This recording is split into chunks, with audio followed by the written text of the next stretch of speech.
What if a map created in the early 16th century showed parts of the world that were not officially known yet? Not vague shapes, but coastlines drawn with surprising accuracy.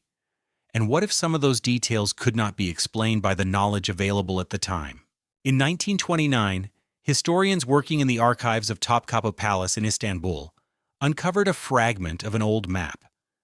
At first, it appeared to be a typical example of early cartography. But as researchers examined it more closely, they began to notice unusual features. The map was created by an Ottoman admiral named Piri Reis in 1513. He explained that his work was based on earlier sources, including maps that were already considered ancient in his time. This suggests that the information he used may have been passed down from much older origins. One of the most striking aspects of the map is its depiction of the South American coastline. The level of detail appears unusually precise for the period in which it was created. This raises questions about how such accuracy was achieved with limited exploration tools. Even more intriguing is the presence of a southern landmass that some researchers believe resembles Antarctica. If this interpretation is correct, it would suggest knowledge of a continent that was not officially discovered until centuries later. This detail remains one of the most debated aspects of the map. Some researchers believe that Piri Reis was compiling information from a collection of older maps, possibly originating from lost civilizations. Others argue that the similarities are coincidental and have been interpreted too strongly. There is also the possibility that the truth lies somewhere between these explanations. If even part of this map is based on real and accurate information, then it represents more than a historical artifact. It suggests that knowledge of the world may have existed earlier than we assume, and that some of that knowledge has been lost, leaving only fragments behind. What if a single map could change everything we think we know about history? What if it proved that America was known and possibly mapped long before Columbus arrived? And what if that evidence has been debated for decades without a clear answer? In 1957, a mysterious medieval map surfaced in Europe under unclear circumstances. Its origin was uncertain, and its history was difficult to verify. Despite this, the map quickly attracted attention because of what it appeared to show. The map became known as the Vinland Map and seemed to depict part of North America. It included a region labeled Vinland, which is associated with Viking exploration. This suggested that knowledge of these lands may have existed centuries before Columbus. If the map were authentic, it would imply that the Vikings not only reached North America but also documented it. It would mean that this knowledge was recorded and possibly shared. Such a possibility would significantly change the timeline of exploration history. However, scientific analysis introduced new doubts about the map. Tests revealed the presence of modern ink components that should not exist in a medieval document. This raised the possibility that the map might be a later creation rather than an original artifact. Some researchers argue that the map is a deliberate forgery created to influence historical narratives. Others suggest that it may be based on a genuine older source that was copied using newer materials. It is also possible that the truth lies somewhere between these explanations. If the Vinland Map is authentic in any form, it suggests that knowledge of North America existed earlier than commonly accepted. This would mean that history has either overlooked or lost important information, and that what we know today may only represent part of the full story.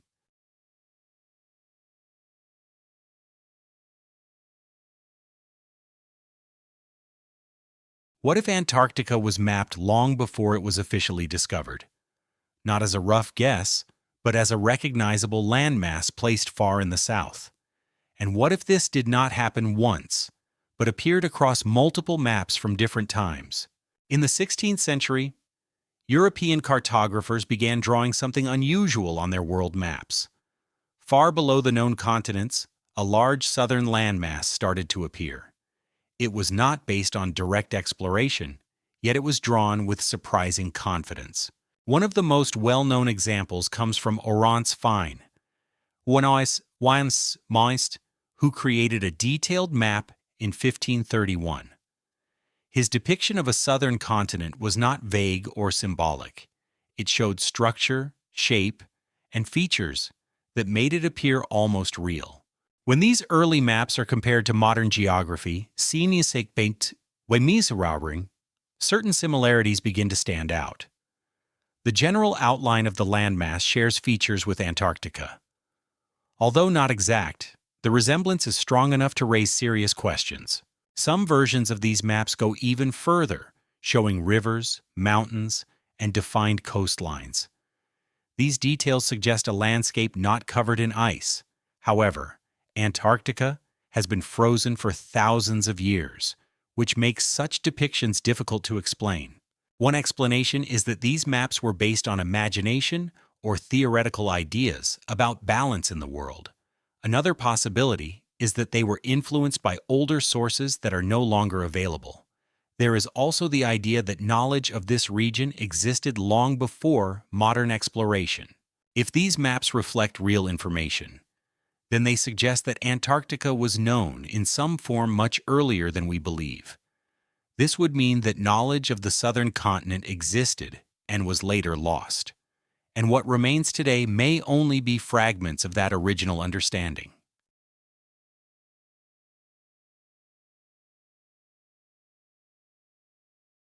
What if an ancient map showed islands that do not exist on any modern map? Not vague shapes, but named places that were once described as real. And what if sailors believed these places could actually be found? In the 16th century, Niccolò Zeno published a map that he claimed was based on letters from his ancestors.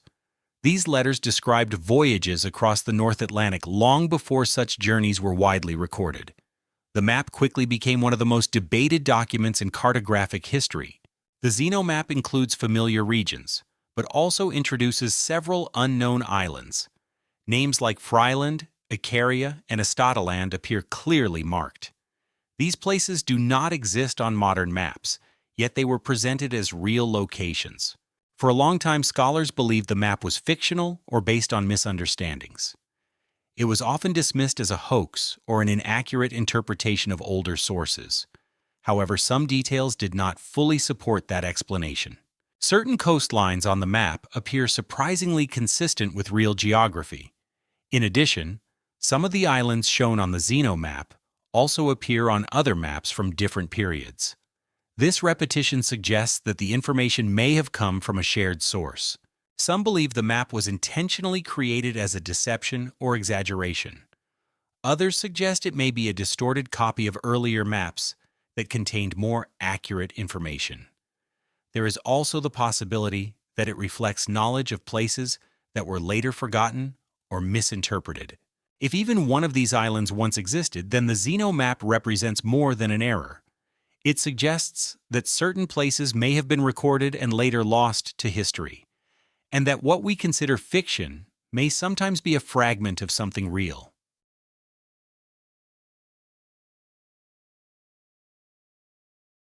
What if a map did not only show the physical world, but also reflected what people believed existed beyond it? A map that combines geography with imagination, religion, and fear. One that reveals how people once understood reality itself.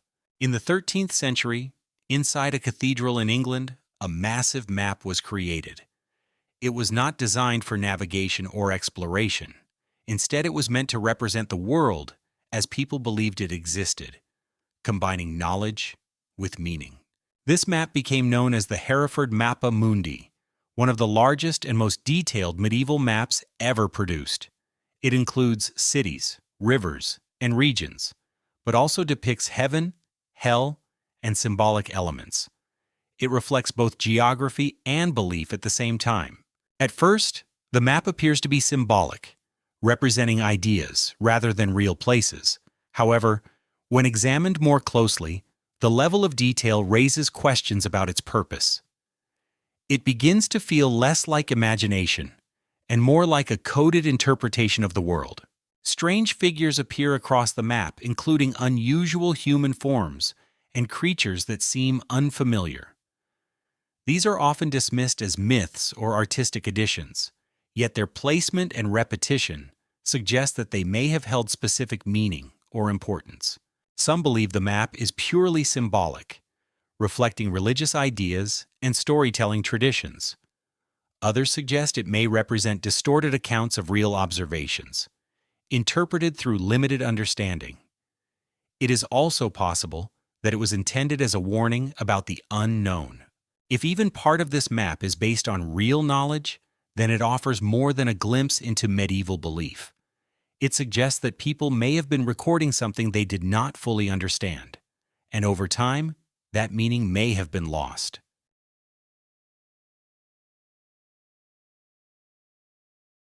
What if a scientist mapped a continent that no one had ever seen? At a time when large parts of the world were still unknown, this idea would have seemed impossible. Yet one man created a map that appears to describe something far beyond the knowledge of his time. In 1739, a French geographer named Philippe Buache presented a map to the Academy of Sciences. This map showed Antarctica decades before it was officially explored. It was not based on direct observation, but on ideas that he claimed were grounded in geographical reasoning. Buache proposed that Antarctica was not a single solid landmass. Instead, he suggested it was divided into separate regions, with an inland sea between them. At the time, there was no way to confirm or deny this theory. For many years, his ideas were dismissed as speculation. Without evidence, they were seen as an interesting but unproven hypothesis.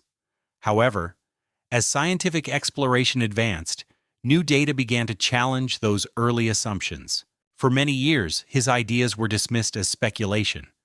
Without evidence, they were seen as an interesting but unproven hypothesis.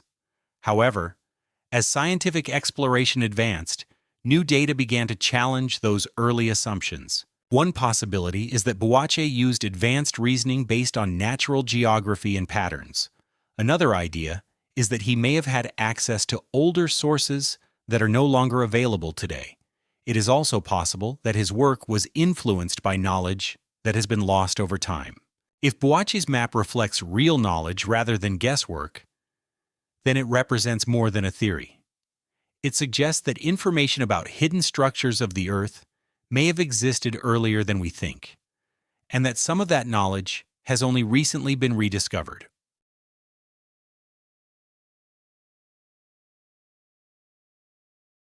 What if a single stolen map had the power to change the balance between entire empires? At a time when information was tightly controlled, even one piece of knowledge could shift global power. And this map contained exactly that kind of information. In the year 1502, a secret map was taken from Portugal and secretly delivered to Italy. It was not meant to leave the country, and its contents were considered highly valuable. What it revealed was something that powerful nations were trying to keep hidden. This map became known as the Cantino Planisphere, one of the earliest maps to show newly discovered lands during the Age of Exploration. It included coastlines, sea routes, and territories that had only recently been reached, details that were treated as state secrets at the time. Portugal closely protected this information because maps were more than tools. They were sources of power. Knowing where land existed meant controlling trade, expansion, and influence. Revealing this knowledge could completely alter the balance between nations. What makes the Cantino map unusual is the level of accuracy it shows for such an early period. Some coastlines appear more detailed than expected based on the known voyages of the time. This raises the question of whether all of this knowledge came only from recent exploration. Some believe the map was built entirely from the latest discoveries made by Portuguese explorers. Others suggest it may include information from earlier, undocumented journeys. It is also possible that explorers were rediscovering lands that had been mapped long before. If that is true, then the Age of Discovery may not have been about finding entirely new places. It may have been about uncovering knowledge that already existed, but had been hidden or forgotten. And this map could be one of the few pieces of evidence that survived.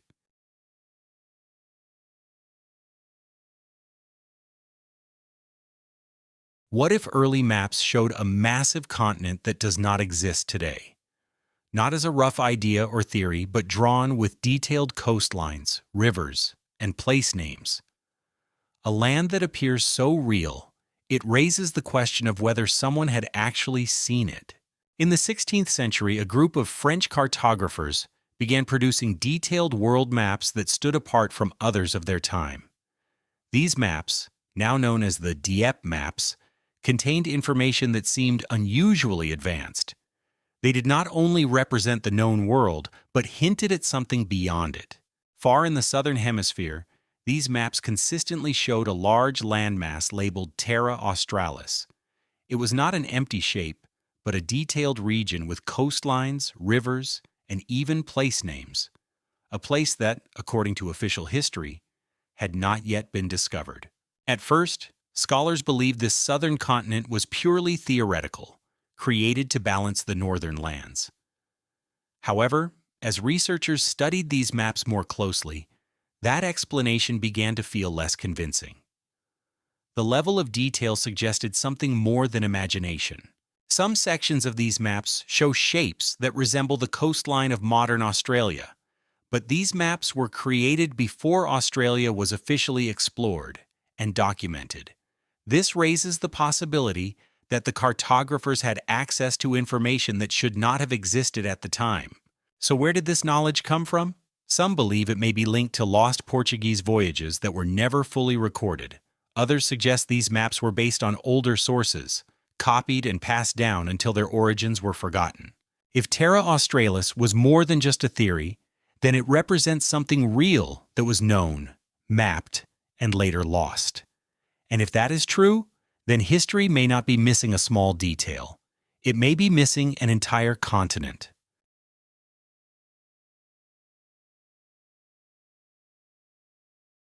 What if someone mapped the world without ever seeing most of it? No global exploration, no satellites, no complete journeys across every continent. And yet, the result was a system that resembles real geography far more than it should for its time. Nearly 1800 years ago in the city of Alexandria, a scholar named Ptolemy worked among scrolls and recorded knowledge. He was not an explorer traveling across continents. Instead, he was gathering information, studying patterns, and building something that would outlive his own time.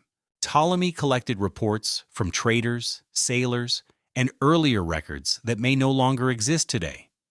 He took fragmented information and transformed it into a structured representation of the known world. A map built not from direct experience, but from accumulated knowledge. What makes his work unusual is not just the map itself, but the system behind it. He introduced coordinates, using latitude and longitude to describe locations. Even with limited data, this system created a framework that resembles modern geographic thinking. Some regions in his maps appear more accurate than expected, aligning with real geography in ways that seem difficult to explain. It raises the possibility that he was not simply estimating or guessing. He may have been working from sources that were already refined and surprisingly precise. So where did this information originate? Could it have come from older civilizations whose knowledge has been lost over time? Or was it passed down through generations, copied and modified, until only fragments of the original understanding remained? If Ptolemy's work was based on inherited knowledge rather than pure calculation, then his map represents something deeper. It suggests that what we see as the beginning of cartography may actually be the continuation of something much older, something that has been partially forgotten.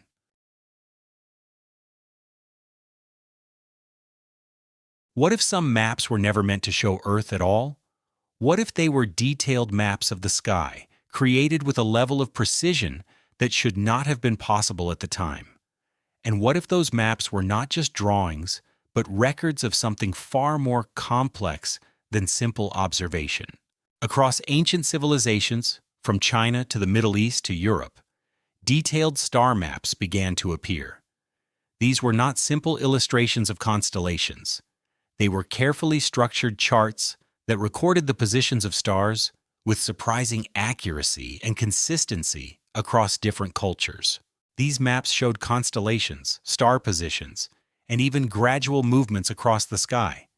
Some of them reflected changes that take centuries to notice. This kind of information required long-term observation, far beyond what a single person could record in one lifetime. But the real mystery appears when these ancient maps are compared to modern astronomical data. They do not just match the sky as it appears today. In some cases, they match the sky as it appeared in different points in the distant past. This suggests that whoever created these maps was not simply observing the stars in their own time. It implies that they were tracking patterns across extremely long periods, or working from records that no longer exist, knowledge that somehow survived, even when its origin did not. So where did this knowledge come from? Was it the result of advanced ancient astronomers using techniques we no longer understand? Or could it be fragments of knowledge passed down from older civilizations that carefully studied the sky for generations? Because if these maps are truly accurate, then they represent more than observation. They represent understanding. And maybe they were not just showing where we are in the universe, but where we have been, and how much of that knowledge has been lost over time.